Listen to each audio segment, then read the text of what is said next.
Damn, I really like where that one went. Cool. All right, hit me. All right, this is cross-medium, but you'll enjoy it. I'm just going to say you'd be doing it as a manga, but essentially the styles and or themes of one Hidetaka Miyazaki, that is the man behind your Dark Souls, your Sekiro, oddly enough, your Armored Core. My Armored Core, my Bloodborne. Bloodborne, Okay. yeah. All right, so here's just to begin with, decompressed comic. Super decompressed. Very little dialogue, very little narration. Here and there, certainly, most of the story is told through the illustrations. So that's just right off the bat, right there. Cool. But how detailed these illustrations are. He probably has like one fuck of an artist drawing this for him. I don't necessarily feel like I need to name like a name or anything like that, but Kentaro Miura, back from the dead. All right, so some necromancy has occurred, and what are likely Hidetaka's real wishes that Kentaro Miura was still kicking. Because like, manifest. because there was never an opportunity for the two of them to work together in real life, as much as Miyazaki would have loved to have had that happen. Like, as much as I am sure he would have dry snapped George R. R. Martin's neck for a free opportunity for Now rise! Something like that. Open the gate to the realm of the dead with my life. Okay. So it ends up being a super fucking decompressed comic, illustrated by Kentaro Miura. May he rest in peace. Setting now. My fucking basic ass brain will always default to like one of 5 settings, right? Which is kind of dark fantasy, cyberpunk, I guess, the far future, the fantasy, but like maybe in a non-Western setting this time, except, and okay, the past, but not that far in the past. So those are like the 5 settings that, you know, sort of immediately spring to mind. So I'm just gonna throw all of those out, right? Okay, we are crumpling all of those ideas into a big wad. I'm gonna throw all of these out. Paper. This is going to take place in a world that is, at the very least, at first, indistinguishable from our own. Cool. Cool? Okay. It's definitely not our own, certainly. But we are never given that many explicit hints as to what it is, or, you know, alternatively, as to what it is not. It's going to be a story of an urban explorer, right? Okay. Our protagonist barely fucking talks. You know, some dude exploring the underbelly of a metropolis. And through his explorations, we sort of uncover things that happened. And I'm hoping that this translates well into manga form, because, like, we brought up Andrew Ryan earlier here, and I'm really fascinated with the idea of coming across a calamity after the fact. Oh, I think you could totally do a very solid, like, manga into that kind of thing. Yeah, I like that. Like, coming from outside the context of this calamity, just like you are a visitor to this horrible thing that has happened, and no one is left to tell the story about what has happened, right? So you are, you know, here to piece the clues together for yourself. That's, honest to God, you know, kind of what Bloodborne is too. Yeah. Like it's what Dark Souls is. The horrible fucking things have happened. And you're here and you are in the fucking dark. Yeah, Bloodborne, you definitely come into a situation where it's too late to save anyone. No, that's off the table at this point. Now it's now your goal is to pretty much vengeance. Seek pale blood, transcend the hunt. Whatever the fuck that means. They do love their vague prose. So what ends up happening is this urban explorer in this metropolis that maybe it's Tokyo, maybe it's not. we're gonna go with not, but we're not really told at first. Because, the way that the city is constructed, it could be based sort of, on Tokyo. What Tokyo's cityscape looks like, what all of the little idiosyncrasies of the city. You know how, like, you were talking about, when you went there and there was, like, a whole bunch of, like, sidewalks that are grooved so that, vision impaired people can find their way around. Yeah. Yeah. More of those are finally popping up in New York. I'm finding those in New York. I get off the subway at J Street Metrotech a whole lot, and they've got those there. Yeah, it's very nice. So that's kind of cool. Like, you were mentioning those, and then, like, 2 months later, I saw them in New York. That was kind of fun. So you'll have, like, little things based on sort of the Tokyo cityscape, but the further you get into this, the more you realize that this is not, in fact, Tokyo, right? And something bad went down in the city not very long ago. But it was isolated, at the very least, to the part of this city that is being explored by, this protagonist. And this is going to have a pretty minimal cast, I feel like. I do not know that there's going to be more than, like, a dozen or so main characters, if that. He is not known for the loads and loads of character approach, Mr. Miyazaki. Mr. Miyazaki. Hidetaka. Specifically Hidetaka, don't at me. Not... But there will be a whole lot of dead named characters, certainly. And those will honestly be... Like, I like the idea of characters who don't even really have character designs being the main characters of a narrative. Such in the way that, like, you really... Like the king back in Dark Souls. What's his name? The kiln guy? It's been so long. Gwyn, yeah. Yeah, I mean, like, he only, like, he showed up for a second there as the final boss, and it wasn't even really him, right? Yeah. Or something. I don't know. It's Dark Souls. All I know is that he was really taking me to Slam Town. God, that game was so fucking hard. It hurt my soul so much to beat that game. Apparently, I was told that that Bloodborne was harder, but I had an easier time with Bloodborne than I did with Dark Souls. I don't know. Bloodborne might be harder in a scientific sense, but what's the behavior it's trying to teach you is aggression, and I think that just comes more naturally to people. Definitely to me. Yeah. Although I did play Bloodborne kind of cagey after a while. That is a thing. Cagey in a way, but, like, I don't know. I waited to strike. Like the snake. Like the woods full of fucking snakes. I became a dark creature in that game. That was... I came out the other side of Bloodborne, a different person. A person with 2 Bloodborne tattoos on my forearms. Wait, what was the second one? This is the moon one. Yeah. God, I abused the fucking visceral attack health back thing so much. Oh, was that Blood Rapture? Yeah. Yeah. Fucking love Blood Rapture. That's how you beat the Orphan of Kos, is Blood Rapture. Yeah. Oh, it's so fucking good. I'm getting distracted. Yeah. This is a pretty vague idea, kind of like the last one was kind of vague. I feel like that's how I'm going to be for this particular incarnation of this game, but I kind of like the ideas. I'm kind of into the ideas right now. Yeah, you got somewhere ideas. You got somewhere interesting with it. Would you like to arbitrarily drop a name onto it?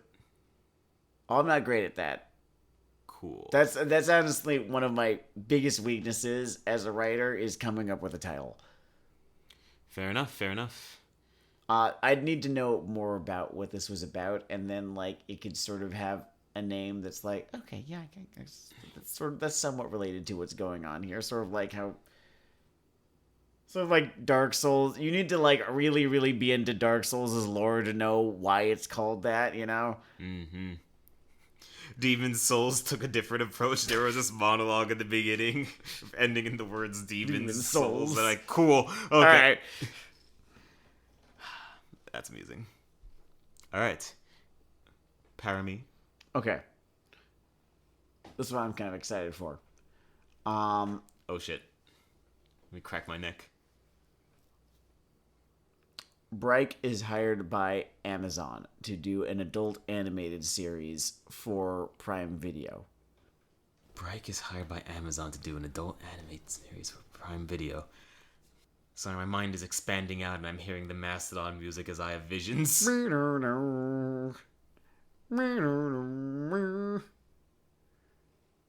flew beyond the zone for it was dark. Great. Or Netflix if it helps you. But I know that Amazon likes to go a little bit more prestige-y. Netflix would trap me into making it shit. Yeah. Okay, cool. So specifically Amazon here. I would not be able to avoid dunking on the end, so to speak. Okay, so we're talking Bryke here, and Yeah. when I think of Bryke and the things I like, haha, rhyming. I'm into their world building. I'm into their sort of general theme of maybe not everyone needs to be murdering everyone all the time. Sure. And I sort of like their way of sort of just building little character casts. What they do with them is not always pristine, but these are some of their strengths, right? Mm-hmm. And obviously, you know, just some of the old violence. Yeah. Which they'll have. They're very good at that. This is a military action space opera with an information warfare protagonist. Cool. All right. So, Ender's Game? Spacey, that's like, you're pretty locked in on Earth. I'm talking like distant colonies kind of thing. Okay. Interesting. Distant colony, full tilt, like alien humanoid races chattering with each other. And essentially things are being marched to war by a conspiracy. The Empire of the day that we start with is a faction that feels deeply and legitimately wronged by the resolution of the previous war. Okay. And our protagonist starts the counter conspiracy. It's going to be high style. We're talking like Code Geass kind of things here. All right, yeah. All right, so I'm sort of seeing this take shape in my head right here. Keep going. And essentially, it's going to be a lot of this, ultimately teenage because of their sort of tendencies. Figure trying to sort of wind back the escalation of this thing. I may even just do the full tilt Code Geass ripoff and have him make like a fifth column terrorist group in the situation. But the primary conflict is between, like, say, two spacefaring empires. Okay. And our protagonist... It's sort of like a Starjammers kind of situation, like pirate ship, because, you know, it's sort of old school adventure kind of thing. Okay. But our protagonist is a guy trying to do this, like, in-universe, like, predictive analysis kind of bullshit. Think numbers floating in front of Amadeus Cho in those old Incredible Hulk comics. Well, what I'm sort of seeing here is, like, Gundam 00, except they don't have the budget that Celestial Being had. Yes, They're just trying to fucking stop this somehow. Franz Ferdinand is probably dying in 2 weeks. They are on a ship. He's essentially running event analysis, trying to figure out where the hotspots are. Okay. They're going to try to stop things. Other people are irritated by these efforts. They will try to murderize them. That's our basic frame here. Okay. I think, given the sort of style of sci-fi I'm doing here, there's probably be some kind of like... I don't know if it's an obscure tradition or one he invented, but this idea of this kind of analysis... The idea of what other people would do with it would also be interesting, I think. Okay.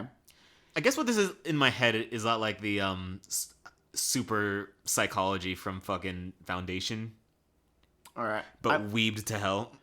I sort of am into the idea of, like, it being this sort of martial art, or sort of treated like a martial art. Yeah. Yeah. They're also actively concerned about the people who have this and are using this for, you know, less than productive ends. Evil purposes. And, you know, you could have a spectrum. I think, Well, it's like in Dune, just like psychic shit. Mm-hmm. Just like, oh man. Or no, not psychic shit, just like Mentats, right? Mentats. Yeah. Like Mentat or Bene Gesserit shit. Man, my first read through the sort of difference between those two was kind of obscure to me. I'm like, okay, so... Oh, I had such a fucking hard time with Dune. It's like I feel like we discussed it on the show before. Like, I understood the factional difference between them in terms of, like, what they wanted, but the idea that their abilities worked differently, which they do, but not in a way that makes sense when you're 12. Oh, my problem with them was less that and just more with, like, the fucking way he wrote that thing. It's... Yeah, Dune's a great fucking word for it because it's dry, man. Great world building, to be certain. Fantastic world building. An event occurred. He, we all know how my style parodies go. We'll be here all week. Well, it'll go on. Now that I think about it, Bryke kind of like to do the evolving conflict or antagonist switch thing, which I like too. So we'll start that initial faction I was talking about. We'll have a sort of like barbarian horde tone and aesthetic, Okay. and it sort of comes to bear that they are a civilization with their own priorities and needs and yada yada. That maybe there'll be a hint of that sort of Solaris thing of learning to interact with a trillion alien intelligence. Okay. They wear their influence honestly. So let's steal from. I'm sounding like a coke addict right now, but I kind of want to steal that new type thing, where it sort of becomes about connections between people, maybe more on a civilizational level. Okay, no, that's getting too cokey. It's a little cokey, but like This will be my lion turtle thing at the end of the series. Well, here's the thing: Bryke like disguising really fucking high concept shit in if you can tie it to like some form of extant philosophy that exists in like human culture right now or has existed, right? I think you could get away with it. Fair enough. So like they sort of disguised it in sort of the principles present in Buddhism, Jainism, Hinduism, just what we in the West would call Eastern philosophy, right? Right. You could find some form of philosophy present anywhere in the world to sort of tie what you're talking about into and sort of bring it into that.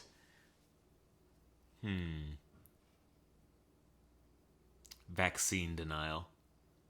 No. Okay. No, I told you no. Right. You had a rule. Okay.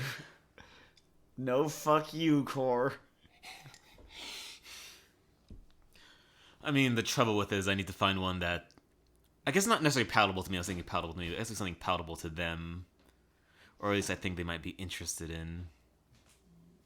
Well, I'm thinking so here's the thing. We are sort of limited by our perspective is somewhat limited by the fact that we are, from quote unquote the West, right? Right. So what Eastern philosophy is to us, right?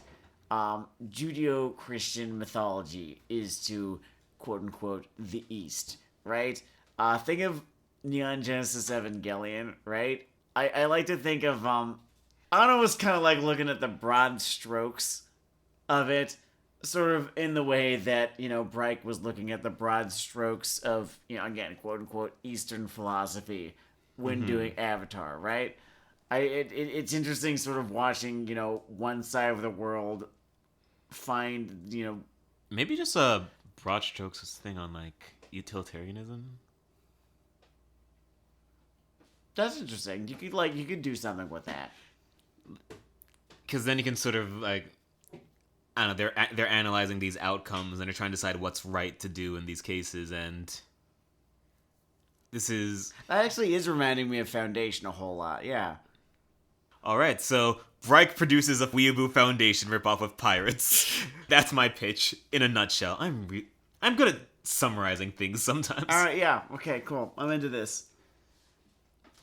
I think where it would drift from Foundation a bit in influences, and just because of my own bugbears, the ultimate antagonist faction will probably not just be the hooting and hollering of the primitives, but a group trying to maintain a sort of neoliberal, this is for the best status quo. Yeah, the ones who like who are convinced that they have it figured out and you just haven't come around to it yet. Yeah.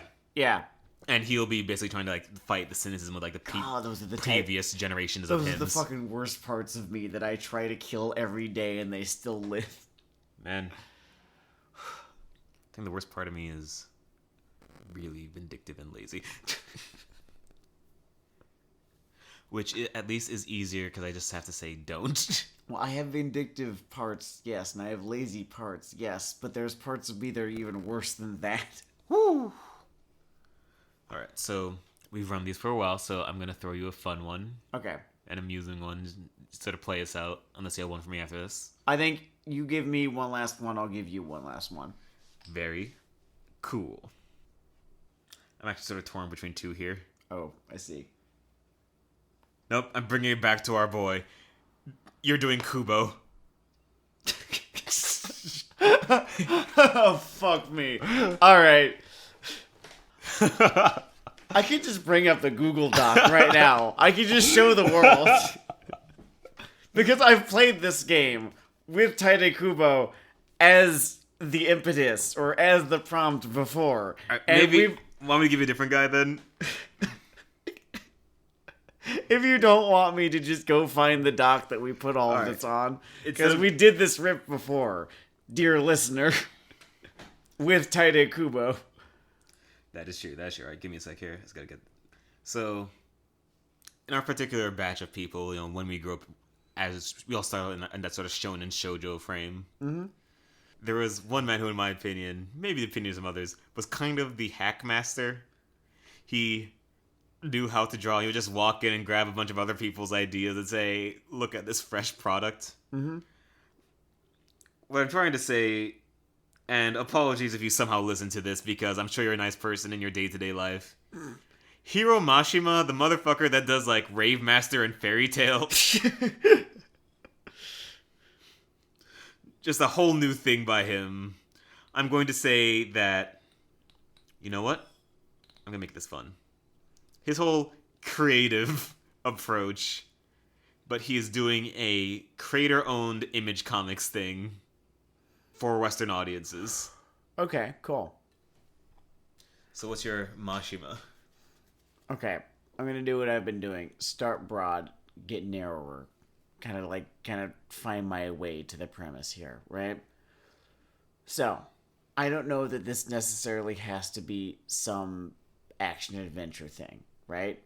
Because a whole lot of the time, what I've been seeing these days in, indie graphic novels is that they're not. Mm-hmm. Sometimes they are, you got your sagas, you got your crossed, you got stuff like that. But as often as not, I've seen, folks who, write superhero, stuff a whole lot of the time, on their own time, will do, some sort of, I know, I'm thinking about, Azarello right now and Southern Bastards. Right, yeah. Right? Which... crime drama, so it's adjacent, right, to the action-adventure stuff that I'm talking about, right? But for whatever reason, I was thinking of Strangers in Paradise. I still need to read that. So that was where my head originally went. And so I'm thinking, what if, what's Fairy Tail guy's name again? Hiro Mashima. Hiro Mashima, right? What if Hiro Mashima, right, wrote sort of like a, so slice of life means something different in Western comics than it does in, manga, right? Mm-hmm. In manga, it is often extremely episodic, right? It's often, an extremely episodic, giant fucking cast, mostly just an excuse to have interactions between quirky characters and, probably a good deal of fan service in there, too, right? In Western comics, I find it is less episodic, far more a story that takes place in a mundane setting, yes, in order to tell, a focused story. And it's very, very broad, but that is just a pattern that I've noticed, from one side of the pond to the other. Mm-hmm. Because if the Atlantic Ocean is the pond, I guess that the Pacific Ocean is the lake, right? From one side of the lake to the other. So, with that in mind, I'm sort of into the idea of him remixing, yes, American comic book artists, but also American webcomic artists, too. And him getting in his head, oh my god, that Jeff Jocks, oh my god, is some kind of dude who should be imitated. Oh god, I've known you just long enough that I finally hit the prestige on this magic trick you were building here. With dawning horror. You had it figured out like 3 seconds beforehand. Yeah. So I'm. This is kind of where my head's at with this, where it is this fucking directionless slog Oh no. that acts at having a direction in a way that, you know, manga often doesn't have to. Manga can just, like, continue doing skits, right? For as long as, you know, the manga doesn't get canceled. You know, in American, you know, indie comic books, usually you have to be going somewhere. But he's not gonna fucking do that because he's been reading webcomics because you don't have to fucking pay for those. You've invented such a disease here. I'm playing your game right now. This thing is going to break out of this episode and start infecting people. God, I hope not. Actually, yeah, I hope it does because I don't like them very much. I don't think they deserve good things. You know, it is this rom-com sort of slice of life, takes place in, like, I don't know, let's say Chicago. Yeah. Sure. Fucking Chicago. Let's say Chicago. Chicago as rendered through photo reference. As rendered through photo reference, Google image search. I gotta make sure that this is making fun of him and not just making fun of Jeff Jocks. But, like... I admire you not saying a certain hyphenated term.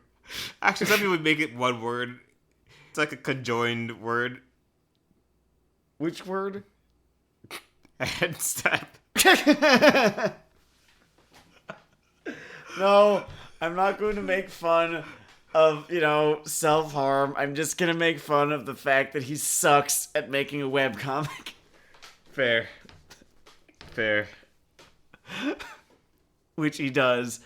Okay, so it takes place in Chicago, and, like, right out the fucking gate, it has way the fuck too big a cast. Like, within the first issue of this thing, he introduces, like, 25 fucking characters, and you know, from how fucking over-designed they all are, that they're all gonna be super important, and that you better fucking remember their names, Buster, or you're gonna be in the dark for the next 7 volumes.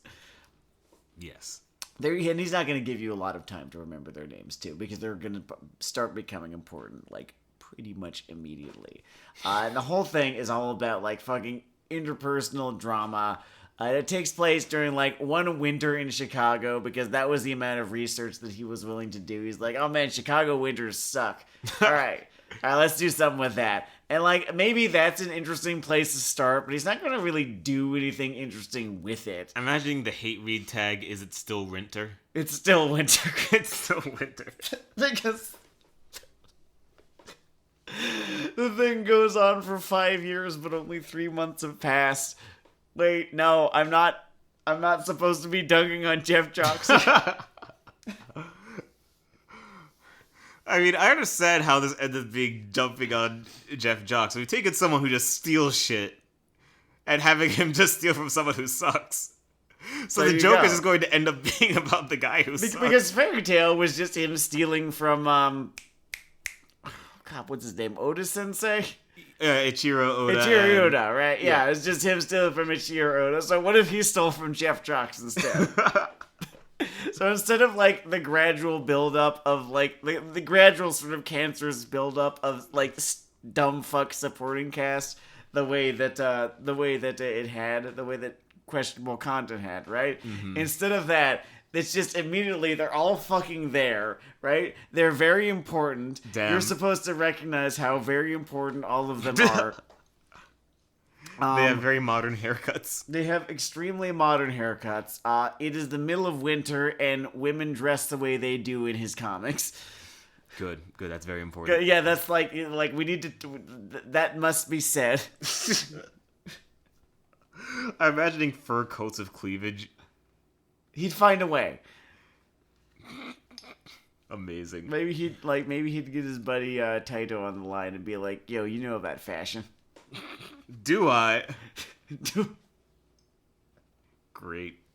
You've come to the right place, my friend. Okay, let's get narrower here and just maybe let's get off Jeff for a second here. Just Okay. if for no other reason than just to focus the premise just a little bit. Okay, so it's about it's about some fucking asshole. SFA for you technicians out It's there. about SFA. Let's say he's new in town because he's at the very least going to recognize the fact, that you need a sort of everyman kind of character, right? Yep. So he just moved here from, I don't know, a city but a smaller one in America. Like smaller than Chicago, like a Boston kind of? Well, Boston's pretty big. Albuquerque. Albuquerque, okay. He just moved here from Albuquerque, right? And so, his newness to this is supposed to be, how you identify with him. But, mostly, again, he's so fucking bad at pacing all of this that he just bum rushes you with characters. And you get halfway through his version of Pine Size's name before... And SFA, right? Yeah. Does not seem to have any fucking problem remembering these people's names. Whereas you cannot be fucked. So SFA probably bumbles his way into some dumb shit love triangle, right? And that's going to be the main, disappointingly so, is going to be the main narrative thrust of this series, is that he's got 24 characters, 36 character designs, some fucking how, and it's all going to be about some dumb shit love triangle between the 3 least interesting characters in this thing. All of his main girls sort of have the same look. Yeah. So I think there are 2 of them this time, and they're distinguished by hair color. No, they're both gonna be blonde titty monsters, but one of them is gonna have shorter hair. You're a fucking artist. And one of them, maybe the one with longer hair, is gonna be, I don't know, a little bit more alt than the other one. Yeah, a little bit more alt, sort of. Sort of like the Brie Bella to the Brie Bella to the short-haired one's Nikki. Oh man! By the way, a wrestle spoiler. Did you hear a fucking Brian Danielson? Oh yeah, he's Brighty now. Yeah. No longer D. Bry. Yeah, no, I'd heard about that, and also Adam Cole, and also Ruby Soho, which fucking love that rename. If you're not too tired, there's a match you might want to see tonight. We'll get back to that later. Okay, this. Okay. I feel like I've had my fun. Yeah, I'd say sketch that pretty well, and honestly, just the idea of a thief stealing from questionable content is just itself. The mind opens. There's so much awful shit you could do. Nice. Okay, I think I'm gonna take one last turn pitching to you, and then we can wrap this because we're getting up there. We're getting up there, also getting towards 1:30 a.m. when the wolves come out. When the wolves come out in South Brooklyn. Yeah. Okay. Oh, that's fun. Okay, I'm going to give you a very Sam pitch. I like fun. You've got a Gundam AU. Go. Alright, so after I clean myself up, I have a Gundam AU. Man, I was gonna ass clown the last one. Fuck you. You have to take that shit away from me. I am the ass clown now. Oh, man.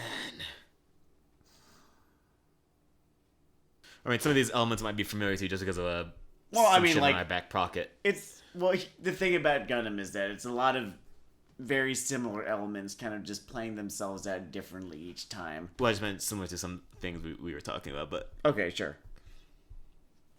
Alright, so my Gundam AU, instead of being framed against the spiritual ghosts of the world wars, is going to be framed against the spiritual ghosts of assorted failed and successful revolutions. Okay. It's going to be it's kind of a French Revolution, Russian Revolution scenario. So So Mike Duncan makes his presence known in this Gundam. Mike Duncan makes his presence extremely known in this Gundam. Also, an entire season may just be like a monster-style situational breakdown. Cool. I think that these are, again, my peccadillos coming out, but you said I get the AU, so here we go. We start out, our protagonist is going to be a bright-eyed and bushy-tailed young man who repeatedly discovers that every column he aligns with himself as he tries to survive this scenario either does not have intentions that match their claims or are blind to how their methods impact their environment. I guess I need to sort of draw the factional diagram out to make that more concrete. Okay.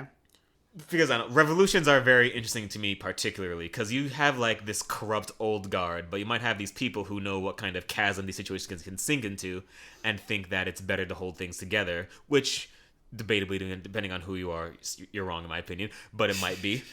And that's, first off, just a great,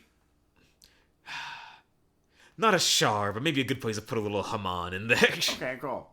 What did you can have some this is bad, but like you should see what worse looks like. Exactly.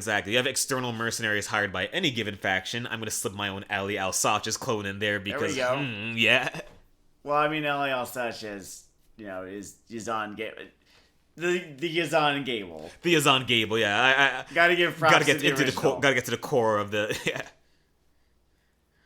Yazan Gable. I think part of the tension.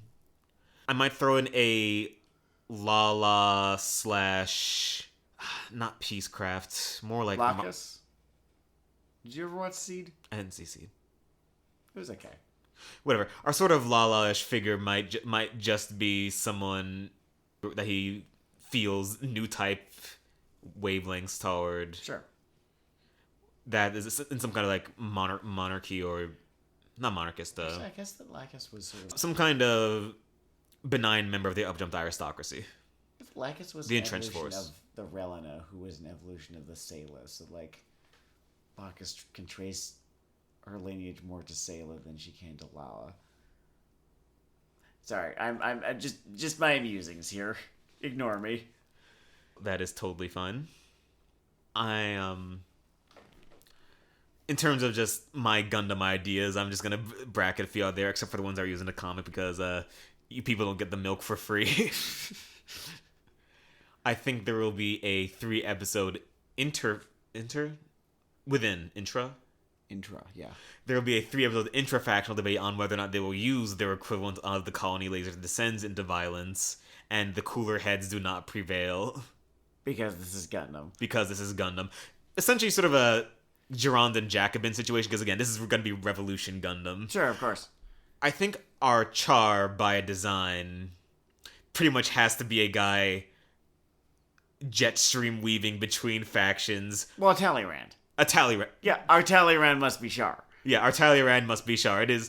What if Talleyrand was also an ace pilot? Fuck yes. Yes. That's the coolest shit. Yes, you see why this would be this is the Gundam AU I do. I'm just thinking just like him like flying his fucking red thing. It's like it's better to be ahead of something that's inevitable. Don't you see, Amuro? I think in my treatment of a sort of Hamanish figure, it would be closer to kind of like how a military genius like Napoleon hits out of nowhere 3/4 of the way through all this insanity. As Haman kind of did. Yeah. Essentially a board flipper who is a new type, who is that dude, that girl. Okay. Perhaps to keep things from being a pure mirror, I would have... them Jacobins, though. I was going to say I would have them represent like a counter-revolutionary force, but I would be really interested in the sort of guillotine segments of this. Or I think they would be both served by being part of the guillotine segments of this. That's something I would have to hash out. But you get the general idea. Yeah, I definitely get the general idea. The important things here are revolutionary framed Gundam. Probably just contain the whole thing to like Mars the whole fucking time. Okay. Well, contractually, some of it would need to take place on space, and some of it would have to take place on Earth. You just gotta. I think in the phase where, you know, France sort of stomping over nearby countries saying, "You're free now, like us," it was like a pistol held behind their head. Well, it's like that fucking that cover in the National Lampoon with them aiming the gun at the dog. Yeah, yeah. Oh, also, I'm gonna during this one's version of Reentry, because of Reentry drama is just one of my favorite Gundam things. Oh, it's so fun, yeah. I think I might just do like my S1 or S2 finale within some Reentry drama. Okay, cool. Like named characters are going to burn. I think that was like when it became clear that Gundam was going to be really good was during that reentry sequence in the first season. Yeah. Not season, the first series. It's special, and it's... Yeah, the series has a way of that kind of thing, and I would definitely like to bring that kind of thing to this kind of frame. Okay. And the erection I have for the words Talleyrand Char are slightly tilting my plans. Oh my for god, the show. yeah, right? It's so good. And yeah, that's mine for that. Thank you all for listening to us bloviate about theory. Don't be surprised if some version of this with one or both of our names stuck on it runs into the world at some point. Bro, that Satoshi Kon one is money. Yeah. Sleep well. Get fucking vaxxed if you haven't. Please get vaccinated. Why are you even on my fucking Please, website? I want this to be over. Get fucking vaccinated. I like live entertainment. Also living. Living. I like All right. going out to eat. Godspeed. This is Weeaboo Hell. Fuck 12. Fuck 12. We're going back to one. Fuck 12. Alright, peace.